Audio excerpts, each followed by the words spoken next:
सत साहिब सभी को राम राम। आज का जो विषय है वो है कि संत बड़ा या भगवंत बड़ा, कौन बड़ा? संत और भगवंत में किसका पलड़ा भारी? रामचरितमानस में गोस्वामी तुलसीदास जी क्या कहते हैं?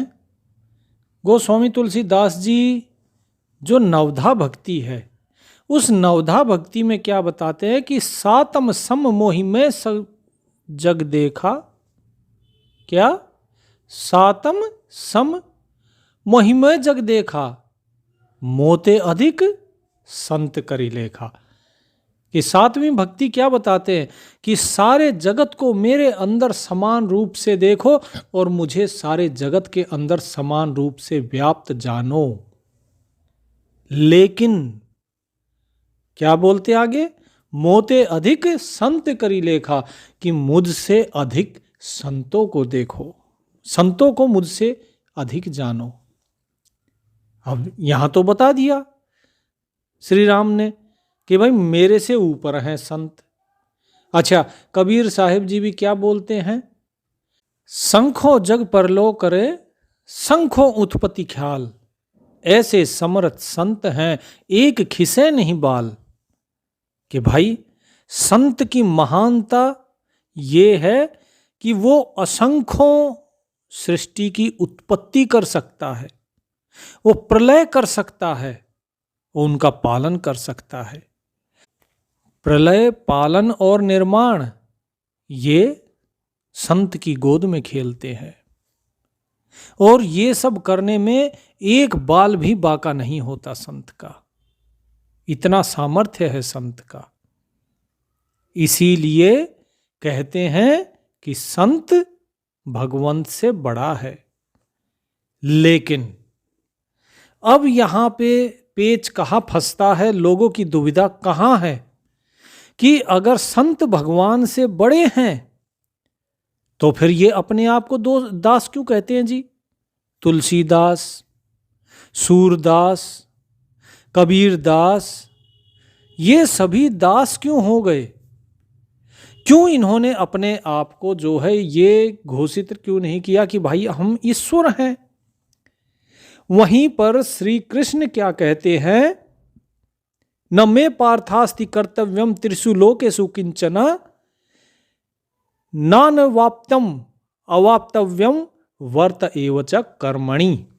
कि हे अर्जुन, मुझे इन तीनों लोकों में कोई भी करने योग्य कर्तव्य नहीं है, और ऐसी कोई वस्तु नहीं जिसे मैं प्राप्त करना चाहूं और प्राप्त न कर सकूं। फिर भी मैं कर्म करता हूं, कर्म में ही बरतता हूं। और जैसे ही ये कहा, अर्जुन और धृतराष्ट्र दोनों के कान खड़े हो गए। बोले हैं ये क्या बात हुई? अरे सिवाय परमात्मा के कौन है ऐसा जो कि मतलब कुछ भी प्राप्त करना चाहे और प्राप्त ना कर सके? ऐसी बात तो अगर कोई ब्रह्म ऋषि भी कहेगा तो अहंकार का प्रतीक माना जाएगा। तो ये बात अर्जुन ने पूछी कि भगवान ये क्या बात कह रहे हो आप, ऐसा कैसे हो सकता है? किसी भी व्यक्ति के लिए क्या ऐसा संभव है कि वो कुछ प्राप्त करना चाहे और प्राप्त ना कर सके? एक साधारण व्यक्ति के लिए ऐसा नहीं है। तब श्री कृष्ण जी ने उसको बताया। क्या बोलते हैं? अवजानंती मा मूढ़ा मानुषी तनुमाश्रितम, परम भावम जानंतो मम भूते महेश्वरम। पढ़ लीजिएगा, भगवत गीता के 120वें पृष्ठ पे है। मेरे ख्याल से ये 11वां श्लोक होगा। उसका कौन सा अध्याय था? 9वें अध्याय का। क्या बोलते हैं? मेरे परम भाव को न जानने वाले मूढ़ लोग, मूढ़ अर्थात मूर्ख लोग, मनुष्य का शरीर धारण करने वाले मुझ संपूर्ण भूतों के महान ईश्वर को तुच्छ समझते हैं। यहां श्री कृष्ण डिक्लेयर कर रहे हैं, घोषित कर रहे हैं कि भाई मैं ईश्वर हूं। क्या बोलते हैं कि अर्थात मैं अपनी योग माया से संसार के उद्धार के लिए मनुष्य रूप में विचरते हुए मुझ परमेश्वर को ये मूर्ख लोग क्या जानते, साधारण मनुष्य मानते हैं। क्योंकि अर्जुन ने प्रश्न ही यही किया कि ऐसा कैसे हो सकता है कि मनुष्य कुछ प्राप्त करना चाहे और कर ना सके, ऐसा कैसे बोल सकते हो आप। तो भाई लाजमी था, उसका भी जो शंका आई, डाउट आया, लाजमी था। हमें भी कोई बोले कि भाई मेरे लिए ऐसा कोई कर्तव्य नहीं है, तो हम भी बोलेंगे भाई ऐसा कैसे हो सकता है। लेकिन यहां पर श्री कृष्ण क्या बता रहे हैं कि ये सब क्यों है, बोले क्योंकि मैं ईश्वर हूं। बोले तुम ईश्वर हो, कैसे ईश्वर हो, तुम जो शरीर दिखाई दे रहे हो।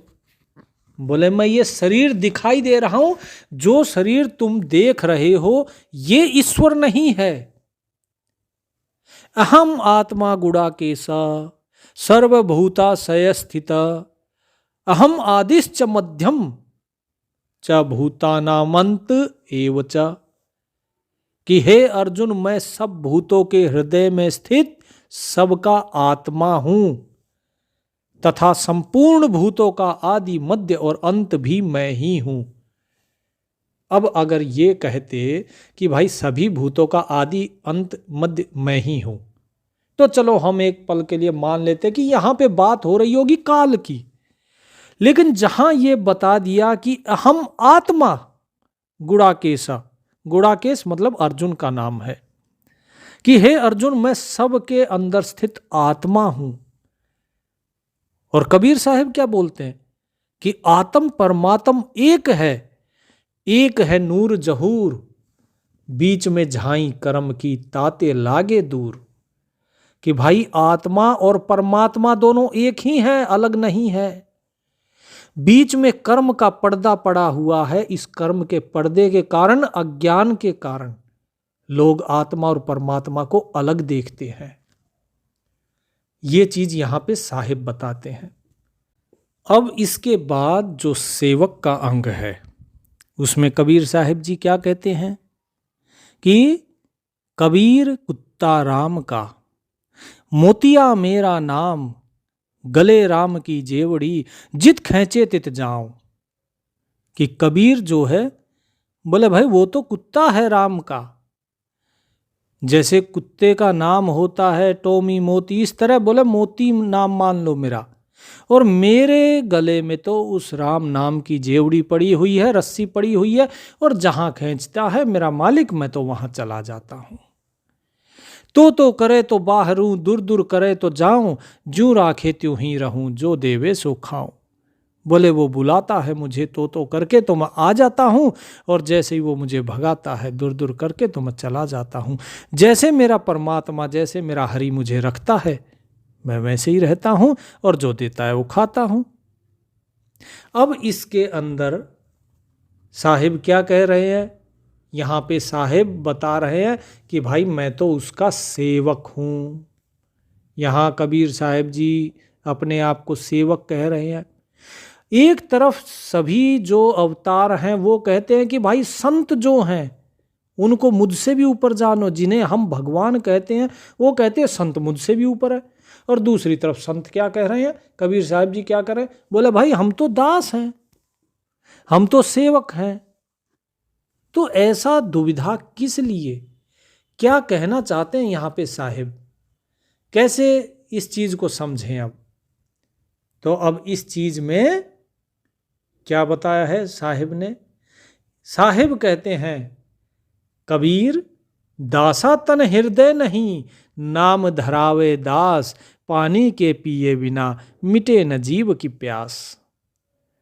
अब इन बातों को थोड़ा सा ध्यान से सुनिएगा तो आपको ये चीजें साफ हो जाएंगी कि यदि कोई व्यक्ति कहता है बोले भाई मैं दास हूं, बोले नाम धराने से क्या होता है, अगर दासातन आपके हृदय में नहीं है तो जिस तरह पानी के पिए बिना प्यास नहीं मिटती, तो इसी प्रकार जो है दास नाम धराने से कुछ नहीं होता, दासातन हृदय में होगा तभी आप दास कहलाएंगे।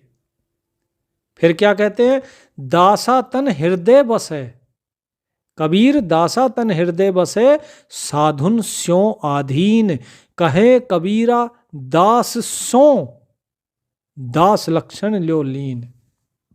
कि भाई दासा तन जब हृदय में बसेगा तो जो साधु हैं आप उनके अधीन रहोगे। और कबीर साहब जी क्या कहते हैं कि दास वो है जो दास के लक्षण ले, ये नहीं खाली नाम रखा ले।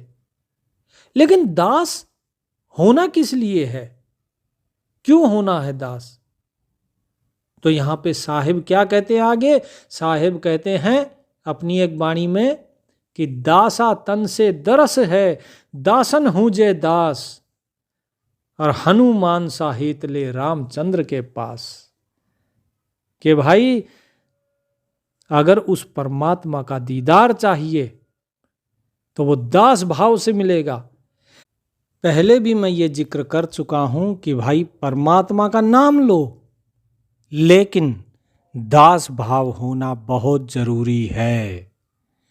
इसीलिए सभी संत लोगों को ज्ञान देते हैं तो पहले स्वयं दासातन धारण करते हैं कि भाई हम जो कर रहे हैं, हमारी रहनी देखो, हमारी करनी देखो, इस प्रकार से तुम्हें उस मालिक का दीदार होगा।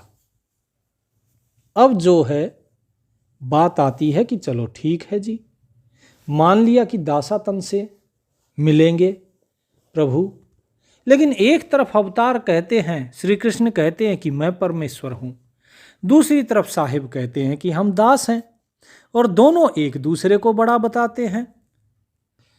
गरीबदास महाराज जी अपनी वाणी में जो संध्या आरती की प्रार्थना है बाद में, उसमें क्या कहते हैं, राग रूप रघुबीर है, मोहन जा का नाम, मुरली मधुर बजावहीं, गरीबदास बल जाऊं।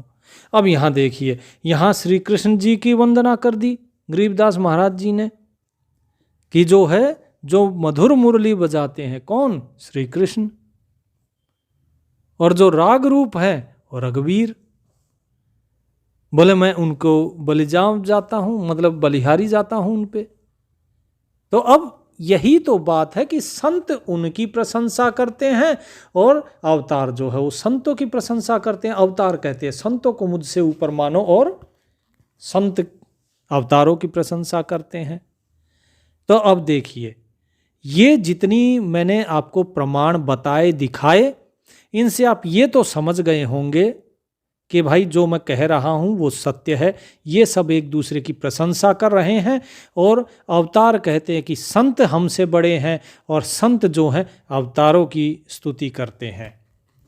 लेकिन ऐसा क्यों है, अब इसका उत्तर सुनिए। जब लक्ष्मण जी ने रामचंद्र जी से पूछा कि भैया सब कहते हैं कि आप ईश्वर हो, क्या ये सत्य है? तो उन्होंने हनुमान जी को बुलाया कि हनुमान जरा इधर आओ। बोले भैया उन्हें क्यों बुला रहे हो? बोले तुम्हारे इस प्रश्न का तो ये भी उत्तर दे देंगे, तुम क्या सोचते हो? अरे हनुमान जी सारे वेदों के ज्ञाता हैं, ज्ञानी हैं, ये संत हैं, तुम इनसे पूछो, ये बताएंगे तुम्हें। बोले हनुमान जरा बताओ तुम किस रूप में मुझे देखते हो, और क्या है तुम्हारा और मेरा संबंध? तो हनुमान जी ने क्या कहा कि प्रभु देह रूप से मैं आपका दास हूं। सुनते जाइए, क्या कहा कि देह रूप से मैं आपका दास हूं, जीव रूप से मैं आपका अंश हूं, और आत्म रूप से, तत्व रूप से मैं और आप एक ही हैं, मैं राम ही हूं। आप में और मुझ में कोई भेद नहीं। बात समझ आई कि, और यही चीज श्री कृष्ण जी ने भी कहा है गीता में। अभी तक तो आपने श्लोक पढ़ा था, अब आपको वो श्लोक समझ में भी आ जाएगा कि श्री कृष्ण जी ने क्या कहा है। श्री कृष्ण जी ने क्या कहा कि अब जानंती माँ बूढ़ा मानुषी तनुमाश्रितम परम भावम जानंतो मम भूतम महेश्वरम। मेरे परम भाव को, परम भाव मतलब तत्वरूप, तत्वरूप को न जानने वाले मूढ़ लोग मनुष्य का शरीर धारण करने वाले मुझ संपूर्ण भूतों के महान ईश्वर को तुच्छ समझते हैं। अर्थात वे क्या सोचते हैं, लोग क्या सोचते हैं जो साधारण मनुष्य, कि यार ये साधारण मनुष्य है, वो सिर्फ देह को देखते हैं। लेकिन यहां पे श्री कृष्ण जी जो गीता का ज्ञान दे रहे हैं वो किस रूप में दे रहे हैं, तत्व रूप में, वो आत्म रूप से बात कर रहे हैं यहां पे। तो जो वो आत्मा है उसको वो कह रहे हैं कि ये ईश्वर है। कहा है ना अभी दूसरा जो मैंने अध्याय बताया था उसमें क्या कहा था उन्होंने, अहम आत्मा गुड़ाकेश सर्वभूता सयस्थिता अहम आदिश्च मध्यम च भूतानामंत एव च। 20वां श्लोक है 10वें अध्याय का, पढ़ लीजिएगा कि हे अर्जुन मैं सब भूतों के हृदय में स्थित सबका आत्मा हूं। और साहिब क्या कहते हैं कि आत्म परमात्मा एक है, कि आत्मा और परमात्मा एक ही है।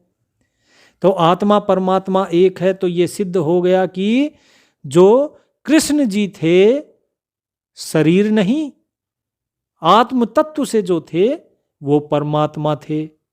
ये सिद्ध हो गया यहां पे कबीर साहिब जी की वाणी से और जो श्री कृष्ण जी के श्लोक हैं गीता में उससे।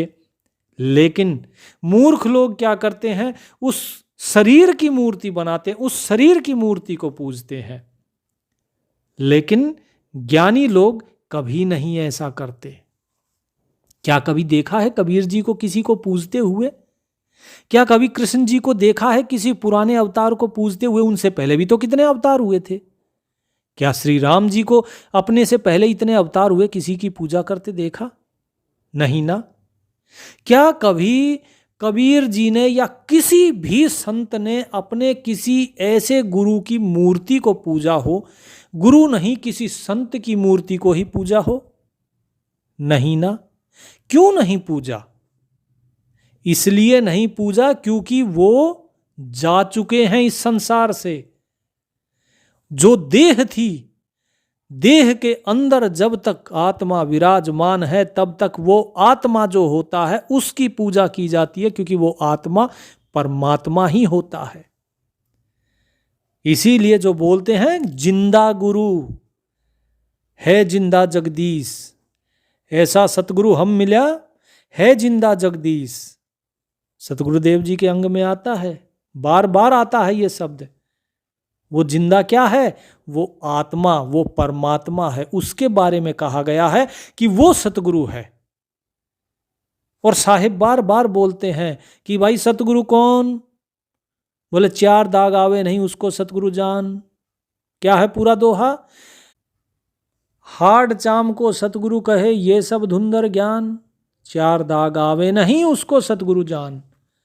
कि भाई ये हड्डी मांस इस सब के वसा से, त्वचा से बने इस शरीर को लोग सोचते हैं ये सतगुरु है। नहीं, सतगुरु वो है जो 4 दागों से परे है, जिसे न जलाया जा सके, न दफनाया जा सके, न जिसे बहाया जा सके जल में, न जंगल में फेंका जा सके जीवों के खाने के लिए। वो सतगुरु है। और वो सतगुरु कौन है? वो सतगुरु सिर्फ और सिर्फ शुद्ध परमेश्वर ही है। कल जब मैंने बताया था आपको, जब लोकों का वर्णन किया तो उस लोकों के वर्णन में मैंने आपको ये बताया था, जो कबीर साहब जी का वो शब्द था कर नैनो दीदार, वो पिंड से न्यारा है, ये वाला जो था ना, इसमें बताया था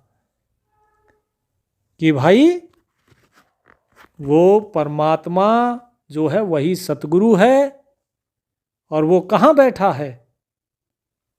वो आपके आज्ञा चक्र के ऊपर बैठा है, भंवर गुफा से जस्ट पहले। ताकि आपको उस भंवर गुफा से आगे लेके जा सके। वो परमात्मा ही है, वही सतगुरु बन के आता है। अब इस चीज का प्रमाण सभी गरीब दासी जितने भी सुन रहे हैं इस सत्संग को, वो देखें गरीबदास महाराज जी का वो दोहा जहां वो कहते हैं, सतगुरु संत और अवतारा तीन कला एक दरबारा। कि भाई सतगुरु, संत और अवतार, ये तीनों अलग अलग उस परमात्मा की ही कलाएं हैं। तीन कलाएं हैं ये, तीन कला एक दरबारा, वो एक ही दरबार से आते हैं, उस मालिक के दरबार से, अर्थात उस परमात्मा की ही ये तीन कलाएं हैं। अब मुझे ये बताइए कि एक कला दूसरी कला क्या निंदा कर सकती है? क्या कह सकते हैं नहीं भाई ये छोटा है वो बड़ा है? कोई कह सकता है संत कि नहीं भाई हम बड़े हैं और ये छोटे हैं? ठीक है जी। तो इसीलिए कभी भी संत किसी भी अवतार की निंदा नहीं करते, क्योंकि उनको पता है कि ये भी तो परमात्मा का ही अंश हैं, परमात्मा की ही कला हैं, और हम भी परमात्मा की ही कला हैं। तो इसीलिए निंदा नहीं किसी की। और हम अज्ञानी मूर्ख लोग बोल देते हैं, अरे फलाना छोटा है और ये बड़ा परमेश्वर, ये बड़ा भगवान, वो छोटा भगवान, ये असली भगवान, वो नकली भगवान। ये सिर्फ अज्ञान का प्रतीक है। ना कबीर भगवान है, ना कृष्ण भगवान है, ना राम भगवान है, ना कोई और भगवान है, क्योंकि ये सब तो शरीर है। और इसी चीज का तो साहेब कहते हैं कि भाई ये जो शरीर है ये भगवान नहीं है। वो जो तत्व रूप से जो आत्मा विराजमान है इसके अंदर, जो परमात्मा इस शरीर के अंदर है, वो है परमात्मा। वो जो तत्व है उस तत्व को जानो। साहिब जी तो अपनी हर वाणी में कहते हैं, लेकिन लोग हैं कि नहीं जी हम तो देह, और देह में भी मूर्ति बना के उसको पूजेंगे। तत्व को जानो। जिसने भी उसे पाया है, चाहे मीराबाई ने कृष्ण की मूर्ति में ही क्यों नहीं पाया हो, जिसने तत्व रूप से उसे जाना, उसके सामने वो परमात्मा प्रकट हुआ है। एक बार नहीं, हजारों बार, सैकड़ों बार प्रकट हुआ है। तत्व रूप से जाना तो प्रहलाद के सामने जो है खंभ फाड़ के प्रकट हो गया। क्या प्रहलाद ने नरसिंह के अवतार की कल्पना करी थी? क्या प्रहलाद ने नरसिंह को भजा था? नहीं ना। तत्व रूप से जाना तो प्रभु आ गए। मीराबाई सारी उम्र घूमती रहीं लेकिन नहीं मिले, लेकिन जब रविदास जी ने तत्व रूप से बताया तब मिल गए, उसी मूर्ति में ही प्रकट हो गए और मीरा को उसी मूर्ति में ही समा लिया। तत्व रूप से जानो, यही श्री कृष्ण कह रहे हैं कि भाई मुझे तत्व रूप से जानो। कृष्ण तो सिर्फ ये शरीर है, तुम इसकी शरीर की पूजा मत करो, मुझे तत्व रूप से जानो। अब श्री कृष्ण जो हैं वो 9वें अध्याय के 4थे श्लोक में क्या कहते हैं? मया तदम इदम सर्व जगत व्यक्त मूर्तिना मत्स्थानी सर्वभूतानि न चाहम तेस्व अवस्थिता। कि मुझ निराकार परमात्मा से यह सब जगत जल से बर्फ के सदृश परिपूर्ण है और सब भूत मेरे अंतर्गत संकल्प के आधार स्थित हैं, किंतु वास्तव में मैं उनमें स्थित नहीं हूं। तो यहां पे क्या बता रहे हैं कि मुझ निराकार परमात्मा से, जैसे जल है निराकार होता है, लेकिन बर्फ जो है वो साकार होती है। क्या बर्फ के अंदर जल के अलावा कुछ और होता है? नहीं होता ना। लेकिन फिर भी बर्फ साकार है और जल निराकार है। कल मैंने यही चीज बताई थी आपको जब 14 लोगों की बात हो रही थी, जिसमें कबीर साहब जी ने वर्णन कर रखा था कि ऊपर क्या था, सब कुछ निर्गुण सृष्टि चल रही थी और उसके बाद सगुण रूप में परमात्मा विराजमान थे, कि यहां पर सगुण रूप में परमात्मा विराजमान है तीसरे लोक में। कहां है वो तीसरा लोक? तीसरे लोक में जहां पर जो बताया गया था ना, तीसरी शून्य, जिसमें महाशून्य और नीचे की शून्य थी। महाशून्य में निर्गुण है और शून्य में सगुण हो जाता है, वही परमात्मा। तो इसी प्रकार यहां पे बताया हुआ है श्री कृष्ण जी ने भी, आप गीता पढ़िए या कुछ भी पढ़िए, ज्ञान सब जगह एक ही है। बस आप मन से ये वहम निकाल दीजिए कि ये सही है वो गलत है। करना है तो जो ज्ञान दिया है उसका आचरण करो, लेकिन हम ज्ञान का आचरण नहीं करते। जिसने कहा भाई मूर्ति पूजा मत करो, हमने उसी की मूर्ति बना के पूज दिया। जिसने कहा कि आत्मा भगवान है, शरीर भगवान नहीं, हमने उसी के शरीर को भगवान मान लिया। तो भाई परमात्मा बेचारा क्या करे? संतों को भेजते हैं कि भाई जाओ इन मूर्खों को कुछ ज्ञान दो, कुछ समझाओ इन्हें, लेकिन हम ठहरे फिर से मूर्ख। बोले जी अरे ऐसे कैसे, ईश्वर ऐसे कैसे समझा सकते हैं हमें? भाई हम तो मूर्ख हैं, हम तो मूर्खता करेंगे करेंगे, और हम मूर्खता में लगे रहते हैं। इसीलिए लोग दुखी हैं, क्योंकि वो सत्य को छोड़ के झूठ के पीछे भाग रहे हैं। तो मेरे ख्याल से अभी आप लोगों के प्रश्नों के उत्तर मिल गए होंगे कि श्री कृष्ण जो स्वयं को ईश्वर कह रहे हैं वो वास्तव में शरीर को नहीं, उस आत्मा को कह रहे हैं जो कि वो स्वयं हैं। वो शरीर के बारे में बात नहीं कर रहे। दूसरी चीज कि किस लिए जो है रामचरितमानस में संतों की महिमा व अवतारों से ऊपर बताई गई, ये भी आपको स्पष्ट हो गया होगा, क्योंकि वो सारी सृष्टि की उत्पत्ति प्रलय सब कुछ कर सकते हैं।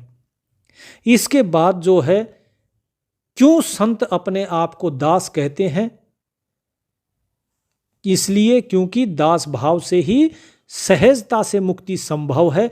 लोगों को ये दिखाना चाहते हैं, क्योंकि वे स्वयं आचरण करेंगे तभी तो लोग उनका अनुसरण करेंगे। अगर वे कहेंगे कि भाई हम भगवान हैं, तो लोग जो हैं इस शरीर को ही भगवान मानना शुरू कर देंगे। जैसे हम अवतारों के और जो संतों के शरीर हैं उन्हीं की मूर्ति बना लेते हैं, हम उन्हें भगवान मान लेते हैं, जबकि वास्तव में शरीर कभी भगवान नहीं होता। जरा सोचिए, जो चीज नश्वर है क्या वो भगवान हो सकती है? नहीं। तो इसलिए यदि कोई देहधारी व्यक्ति ये कहता है कि मैं सतगुरु हूं या मैं भगवान हूं, तो वो झूठा है, मिथ्याचारी है, दंभी है। ये दंभ और अहंकार का प्रतीक है, जैसा कि गीता में बताया गया है, जैसा कि ग्रंथ साहिब जी में बताया गया है, जैसा कि कबीर साहिब जी ने अपनी वाणी में बताया। तीनों जगह मैंने आपको प्रमाण दे दिए, आपको जिसे मानना है आप उस प्रमाण को मान लीजिए। तो ना कोई बड़ा है ना कोई छोटा है, ना कोई ऊपर है ना कोई नीचे है, ये तीनों ही परमात्मा की कलाएं हैं। परमात्मा स्वयं आते हैं अलग अलग कार्य के लिए, अलग अलग। जैसे हम बिजली के काम के लिए इलेक्ट्रीशियन को बुलाते हैं, भाई कहीं ऑपरेशन करना हो तो डॉक्टर को बुलाते हैं, है तो सभी इंसान ही ना, लेकिन हर एक का अलग कार्य है। इसी प्रकार आते वही परमात्मा की जो कलाएं हैं वो आती हैं, जैसा कार्य वैसी कला आ जाती है। परमात्मा यही खेल खेलता है, वो नीचे से ऊपर करते और ऊपर से नीचे करते देर नहीं लगाता। चलिए, परमात्मा के क्या कर्म है, क्या कर्तव्य है, कैसे वो सृष्टि की रचना किस तरीके से खेल रहा है, कहाँ छुपा है कि नहीं है, ये सारी चीज़ें फिर कभी किसी सत्संग के किसी प्रसंग में देखेंगे। अभी तो आपके जो शंकाएं थी उनका समाधान हो गया होगा। आप प्रभु का नाम लीजिए और उसमें विश्वास रखिए। आप जिसे भी भजते हैं भजिए, लेकिन याद रखिए भजना सिर्फ उस परम तत्व को है, ना कि किसी मूर्ति या फिर किसी रूप को। किसी रूप को मत भजिए, क्योंकि रूप नाम ये नश्वर हैं, और जो नश्वर है वो ईश्वर नहीं है। सत साहेब।